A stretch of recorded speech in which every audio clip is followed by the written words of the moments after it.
Del Santo Evangelio según San Marcos. En aquel tiempo, se acercó a Jesús un grupo de fariseos, con algunos escribas de Jerusalén, y vieron que algunos discípulos comían con manos impuras, es decir, sin lavarse las manos. Los fariseos, como los demás judíos, no comen sin lavarse antes las manos restregando bien, aferrándose a la tradición de sus mayores, y al volver de la plaza, no comen sin lavarse antes, y se aferran a otras muchas tradiciones, de lavar vasos, jarras y ollas. Según eso, los fariseos y los escribas preguntaron a Jesús: ¿por qué comen tus discípulos con manos impuras, y no siguen la tradición de los mayores? Él les contestó: bien profetizó Isaías de ustedes, hipócritas, como está escrito: este pueblo me honra con los labios, pero su corazón está lejos de mí. El culto que me dan está vacío, porque la doctrina que enseñan son preceptos humanos. Dejan a un lado el mandamiento de Dios, para aferrarse a la tradición de los hombres. Entonces, llamó de nuevo a la gente y les dijo: escuchen y entiendan todos, nada que entre de fuera puede hacer al hombre impuro, lo que sale de dentro es lo que hace impuro al hombre.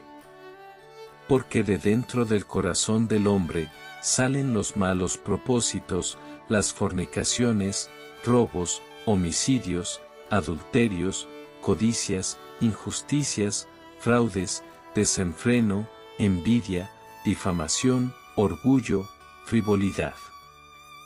Todas esas maldades salen de dentro y hacen al hombre impuro. Palabra del Señor. Gloria a ti, Señor Jesús. Comentario al Evangelio de Marcos 7, 1 a 8, 14 a 15, 21 a 23, correspondiente al 22º domingo del tiempo ordinario, a cargo del Padre Juan del Perpetuo Socorro. En este 22º domingo, y después de un recorrido espiritual y litúrgico, al estilo del águila que vuela por las grandes alturas de la contemplación, observando el mundo de las almas, nuevamente regresamos a nuestro caminar litúrgico, al estilo del león que se mueve en el mundo de las almas, con una agilidad espiritualmente felina, pero que no se aparta, ni por un instante de su divino Redentor. Nuevamente, nos reencontramos con los tres grandes grupos que conocimos, alrededor de la casa de Cafarnaúm, donde Jesús había puesto su segundo domicilio. Considero que es muy importante que mantengamos esa clasificación, para poder entender el actuar del antiguo pueblo de Israel, y del nuevo Israel que es la Iglesia Santa de Dios, en un tiempo donde las mismas situaciones, aunados a un periodo de gran oscuridad espiritual, parecen estar repitiéndose con grave daño de muchas almas. Veíamos delante de la casa de Jesús, el primer grupo de almas electas, que son todos los que ya han experimentado en sus vidas, el infinito amor de Dios. También veíamos allí, el segundo grupo compuesto, por todos aquellos que están perfectamente integrados en el seno de la comunidad, pero que nunca han conocido el amor de Dios. Hoy San Marcos centra toda su atención en el tercer grupo que representa el misterio de la iniquidad, cada vez más institucionalizado al interior del pueblo santo de Dios. De este tercer grupo, Jesús dice, que nunca cambiará, porque se ha hecho reo de un pecado eterno, y por ser un grupo compuesto por personas, que ya se han decidido definitivamente, por el misterio de la iniquidad. La situación de este inmenso número de personas, corresponde a lo que Jesús llama, el pecado contra el Espíritu Santo, también conocido como pecado de impenitencia. Muchos, consideran tiempo perdido, el tiempo dedicado a observar este tipo de personas. Pero observarlos es la manera de resolver la confusión que reina, hoy en día, entre los comunicadores católicos, cuando hablan de la Iglesia en general. A partir de la pandemia, Elías cambió su manera de dirigirse a todos estos miembros de la Iglesia. Elías nunca usa el actuar de uno de estos sectores para generalizar situaciones o para atacar a otros.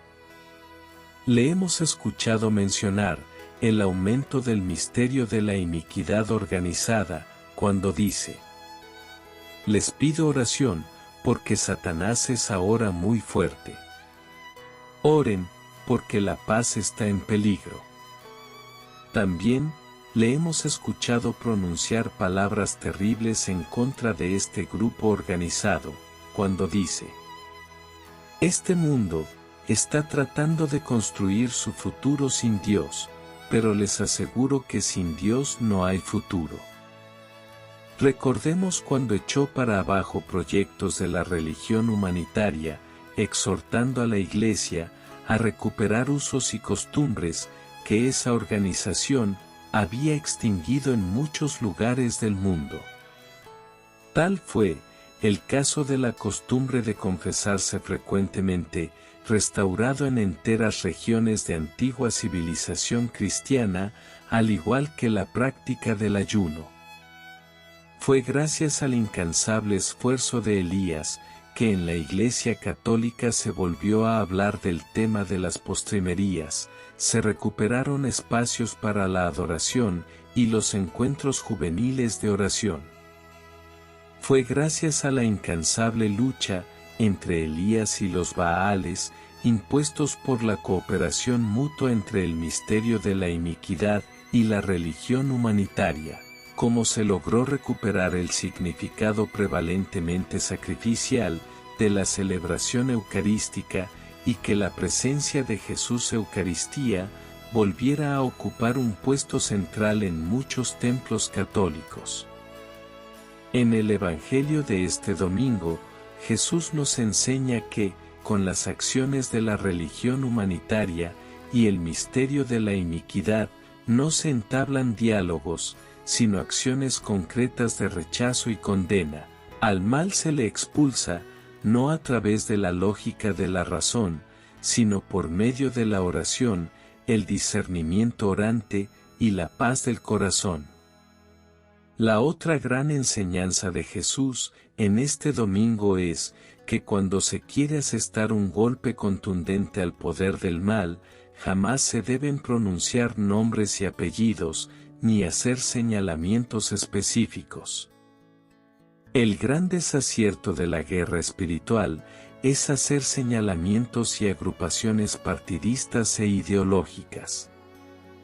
¿Cuántos ministros sagrados, empezando por el Santo Padre Francisco, hemos tenido que soportar la agresiva intromisión en las celebraciones religiosas de personas enviadas por las organizaciones secretas, y ciertamente, no para escuchar con sacralidad y respeto, sino para descontextualizar, calumniar y buscar argumentos y maneras de asestar el mal que ya traen en el propio corazón?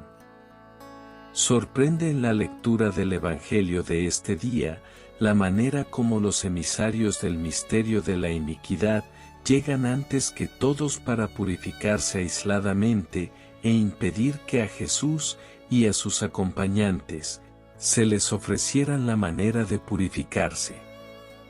La gran enseñanza de Jesús en el Evangelio de este domingo consiste en enseñarnos que al misterio de la iniquidad nunca se le debe dar el beneficio de la duda, porque éste, a donde llega, ya llega con un plan organizado para saciar su razón de ser, que es propagar el misterio de la iniquidad por todas partes.